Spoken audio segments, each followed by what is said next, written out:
भगवान विष्णु का वाहन गरुड़ कौन था? चलिए जानते हैं इस रहस्य को। गरुड़ भगवान विष्णु का वाहन है। भगवान गरुड़ को विनायक, गरुतम्त, ताक्षर्य, वैंतेय, नागांतक, विष्णुरथ, खगेश्वर और सुपर्ण के नाम से भी जाना जाता है। गरुड़ हिंदू धर्म के साथ ही बौद्ध धर्म में भी महत्वपूर्ण पक्षी माना गया है। बौद्ध ग्रंथों के अनुसार गरुड़ को सुपर्ण अर्थात अच्छे पंख वाला कहा गया है। जातक कथाओं में भी गरुड़ के बारे में कई कहानियां हैं। तो चलिए जानते हैं गरुड़ का जन्म कैसे हुआ। गरुड़ का जन्म सतयुग में हुआ था, लेकिन वे त्रेता और द्वापर युग में भी देखे गए थे। दक्ष प्रजापति की विनीता या विंता नामक कन्या का विवाह कश्यप ऋषि के साथ हुआ। विनीता ने प्रसव के दौरान 2 अंडे दिए। एक से अरुण का और दूसरे से गरुड़ का जन्म हुआ। अरुण तो सूर्य के रथ के सारथी बन गए, तो गरुड़ ने भगवान विष्णु का वाहन होना स्वीकार किया। संपाति और जटायु इन्हीं अरुण के पुत्र थे। सतयुग में गरुड़। पुराणों के अनुसार गरुड़ ने देवताओं से युद्ध करके उनसे अमृत कलश छीन लिया था। दरअसल ऋषि कश्यप की कई पत्नियां थीं, जिनमें से 2 वनिता और कद्रु थीं। ये दोनों ही बहनें थीं जो एक दूसरे से ईर्ष्या रखती थीं। दोनों के पुत्र नहीं थे, तो पति कश्यप ने दोनों को पुत्र के लिए एक वरदान दे दिया। वनिता ने 2 बलशाली पुत्र मांगे, जबकि कद्रु ने 1000 सर्प पुत्र मांगे, जो कि अंडे के रूप में जन्म लेने वाले थे। सर्प होने के कारण कद्रु के 1000 बेटे अंडे से उत्पन्न हुए और अपनी माँ के कहे अनुसार काम करने लगे। दोनों बहनों में शर्त लग गई थी कि जिसके पुत्र बलशाली होंगे, हारने वाले को उसकी दास्ता स्वीकार करनी होगी। इधर सर्प ने जो जन्म ले लिया था, लेकिन वनिता के अंडों से अभी तक कोई पुत्र नहीं निकला था। इसी जल्दबाजी में वनिता ने एक अंडे को पकने से पहले ही फोड़ दिया।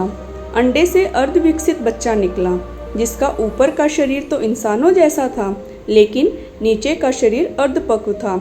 इसका नाम अरुण था। अरुण ने अपनी माँ से कहा कि पिता के कहने के बाद भी आपने धैर्य खो दिया और मेरे शरीर का विस्तार नहीं होने दिया। इसलिए मैं आपको श्राप देता हूँ कि आपको अपना जीवन एक सेवक के तौर पर बिताना होगा। अगर दूसरे अंडे में से निकला उनका पुत्र उन्हें इस श्राप से मुक्त ना करवा सका, तो वह आजीवन दासी बनकर रहेगी। भय से विंता ने दूसरा अंडा नहीं फोड़ा और पुत्र के श्राप के बाद शर्त हार गई और अपनी छोटी बहन की दासी बनकर रहने लगी। बहुत लंबे काल के बाद दूसरा अंडा फूटा और उसमें से एक विशालकाय गरुड़ निकला, जिसका मुख पक्षी की तरह और बाकी शरीर इंसानों की तरह था। हालांकि उनकी पसलियों से जुड़े उनके विशालकाय पंख भी थे। जब गरुड़ को यह पता चला कि उनकी माता तो उनकी ही बहन की दासी हैं और क्यों है यह भी पता चला, तो उन्होंने अपनी मौसी और सर्पों से इस दास्ताओं से मुक्ति के लिए उनसे शर्त पूछी। सर्पों ने विंता की दास्ता की मुक्ति के लिए अमृत मंथन से निकले अमृत को मांगा। अमृत लेने के लिए गरुड़ स्वर्गलोक की तरफ तुरंत निकल पड़े। देवताओं ने अमृत की सुरक्षा के लिए 3 चरणों की सुरक्षा कर रखी थी।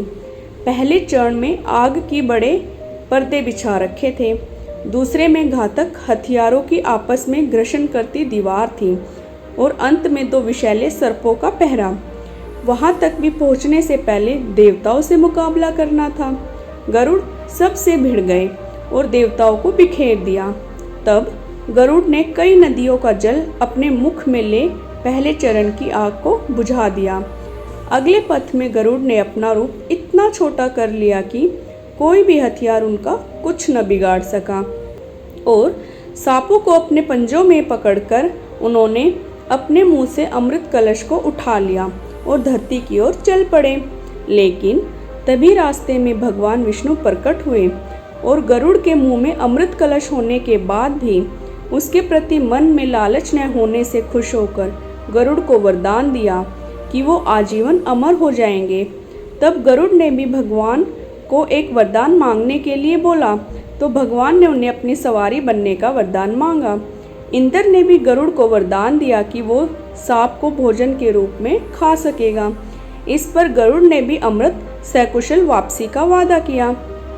अंत में गरुड़ ने सर्पों को अमृत सौंप दिया और भूमि पर रख कर कहा कि यह रहा अमृत कलश, मैंने यहाँ इसे लाने का अपना वादा पूरा किया और अब यह आपका हुआ, लेकिन आप इसे पीने से पहले स्नान करें तो अच्छा होगा। जब वे सभी सर्प स्नान करने गए तभी वहां अचानक से भगवान इंद्र पहुंचे और अमृत कलश को वापस ले गए, लेकिन कुछ बूंदें भूमि पर गिर गई जो घास पर ठहर गई थी। सर्प उन बूंदों पर झपट पड़े, लेकिन उनके हाथ कुछ न लगा। इस तरह गरुड़ की शर्त भी पूरी हो गई और सर्पों को अमृत भी नहीं मिला।